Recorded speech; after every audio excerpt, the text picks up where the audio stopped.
उसको लेकर के ये जानकारी मैं बता रही हूं कि कैसे कब्रिस्तान अस्पताल बन चुका है। इसके बाद इसको लेकर सवाल खड़े हुए तो गाजा के सेंट्रल में अल अहली अरब अस्पताल है और ये जो अस्पताल है इसी के ऊपर वो जो मिसाइल है वो जाकर के गिरती है, विस्फोट होता है और उसके बाद जो तस्वीरें आती निकल करके वो कई सवाल भी खड़े कर देती हैं। यहाँ पर तो गाजा पट्टी पर जो कुछ हुआ उसकी तस्वीरें भी आपके सामने आ रही हैं और ये मैं इसीलिए आपको बता रही हूं कि वहां पर हो क्या रहा था जिसको लेकर के कई सवाल यहां खड़े किए जा रहे हैं। और अहम तो यही है कि आज इजराइल ने भी इस बात को लेकर के अहम सबूत दिए कि उसने ऐसा कुछ नहीं किया था। फिलिस्तीन के अंदर ही कैसे फिलिस्तीनियों के खिलाफ एक दो जो गुट है हमास और उसके अलावा जो फिलिस्तीन इस्लामिक जिहाद है उसकी ही करनी का नतीजा है कि उसका भुगत कौन रहा है, फिलिस्तीन के जो लोग हैं वो इसको भुगत रहे हैं। और इसीलिए मैं आपको बता रही हूं कि यहां हो क्या रहा था। अगला ग्राफिक्स अगर हम फायर कर पाए, अलग अलग तस्वीरें भी हम दिखा रहे हैं और वो तस्वीरें इस बात की तस्दीक है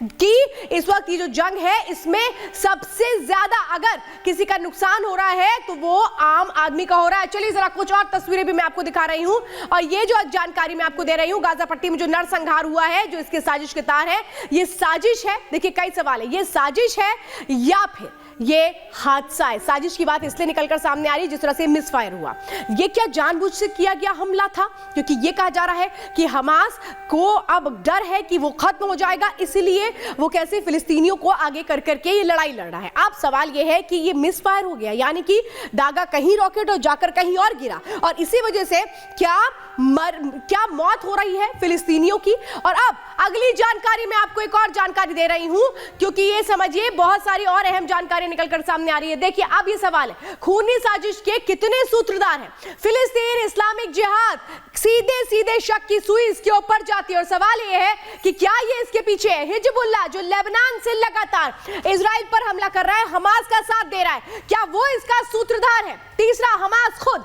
क्योंकि हमास ने जिस तरह से इजराइल पर 7 अक्टूबर को अटैक किया उसके बाद इजराइल ये कह रहा है कि हमास को खत्म करके हम रहेंगे। अब एक और तस्वीर मैं आपको दिखाने जा रही हूं। आज का दिन सबसे अहम रहा जब ये जो बाइडेन पहुंचे इजराइल, नेतन्याहू जो इजराइल के प्रधानमंत्री हैं वो बाकायदा इनका स्वागत करने के लिए आए और देखिए कैसे गर्मजोशी के साथ मुलाकात हुई। गले मिलकर के नेतन्याहू ने बाइडेन को बताया कि कैसे वो इस लड़ाई को लड़ रहा है। लेकिन इस बीच आपको बताते हैं अमेरिका ने भी बहुत क्लियर कर दिया कि 3 और वॉरशिप भेजी जाएंगी। लगातार अमेरिका मदद कर रहा है हथियारों के जरिए, आर्थिक तौर पर हर तरह से वो मदद कर रहा है और इसीलिए सवाल ये है अब ये जो मुलाकात हो रही है वो कैसे अहम किरदार निभा रही है इस पूरी जंग में। कहा जा रहा है कि एक बहुत बड़ा संदेश दिया जा रहा है बाइडेन की तरफ से। हालांकि जॉर्डन का दौरा उनका कैंसिल हो गया लेकिन बाइडेन ने एक बहुत बड़ा संदेश दिया कि इजराइल के साथ वो हर तरह से खड़े हैं। और ये जो हमला हुआ है इस अस्पताल पर, इसके मायने क्या आप ये समझिए, बाइडेन के दौरे के मायने क्या है ये समझिए। बाइडेन का जो दौरा है वो जंग खत्म करने तक बातचीत हो सकती थी, ये बाइडेन के एक दौरे पे है। अब हमास का असर क्या है? अस्पताल पर हमले ने आग में घी का काम कर दिया है। अब ये पूरा का असर हो रहा है। बाइडेन के दौरे का मतलब मैं बता रही हूं बीच का रास्ता निकालने की चर्चाएं जोरों पर थी। तो हमास का असर यह है कि बाइडेन का जॉर्डन एक तरह से हमले का असर क्या हो रहा है, यह हमले का असर यह है कि जॉर्डन की जो यात्रा होनी थी जहां माना जा रहा था कि फिलिस्तीन के नेताओं के साथ भी मुलाकात होगी, मिस्र के नेताओं के साथ मुलाकात होगी, वो नहीं हो पाएगी, वो दौरा कैंसिल कर दिया गया। तो इजराइल के बाद जॉर्डन जाने का प्लान था और वहां ये माना जा रहा था कि एक बीच का रास्ता निकलेगा, लेकिन अब ऐसा नहीं हो पाएगा।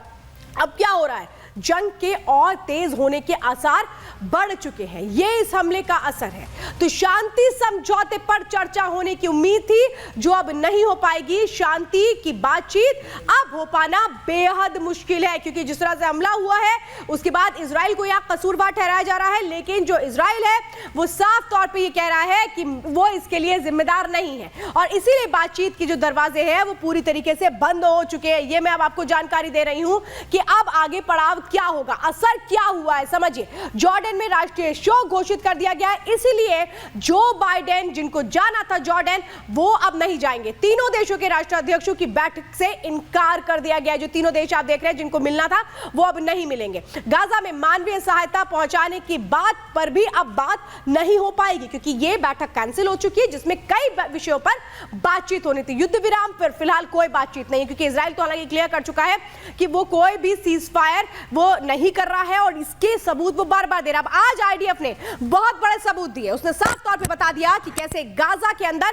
जो हमास है, जो फिलिस्तीन इस्लामिक जिहाद है, वो कसूरवार है उस अस्पताल पर हमले के लिए जो किया गया, जिसको मिसफायर कहा जा रहा है। हमले की ड्रोन फुटेज देखिए कैसे सामने आ रही है। देखिए अलग अलग तस्वीरें। आईडीएफ ने जो पहला सबूत दिया, क्योंकि उससे सबूत मांगे गए, वो क्या सबूत दिए जाते हैं, ये आप ड्रोन फुटेज देख रहे हैं। ये पूरा वही इलाका है जहां वो पार्किंग लॉट है, पार्किंग लॉट में जहां पर गाड़ियां खड़ी हुई थी और इसके बाद यहां पर हमला कर दिया जाता है। देखिए दूसरी तस्वीर आप देख रहे हैं, जो है हमले के बाद की, यानी कि फायर के बाद की जो पूरा पार्किंग एरिया है वो कैसे बदल जाता है। धमाके की जगह आप देख रहे हैं पार्किंग एरिया। इसके पहले मैंने आपको दिखाया था और इसीलिए सवाल था कि ये रॉकेट कहां जा रहा था, कहां से दागा गया और कहां पर जाकर के गिर जाता है। ये पूरा अस्पताल परिसर है। अस्पताल परिसर के पास आप देख रहे हैं वो एक्सप्लोसिव साइट जहां पर यह हमला होता है, वो पार्किंग एरिया था जिसका डायमीटर 7 मीटर था। और ये आईडीएफ ने बताया है कि कैसे ये जो रॉकेट था ये किस तरफ जा रहा था, गाजा की तरफ जा रहा था। लेकिन चूंकि जिसने ये एक तरीके से छोड़ा मिसाइल, उसको ये पता ही नहीं था कि मिसाइल चलाई कैसे जाती है, जिसका क्या नतीजा हुआ,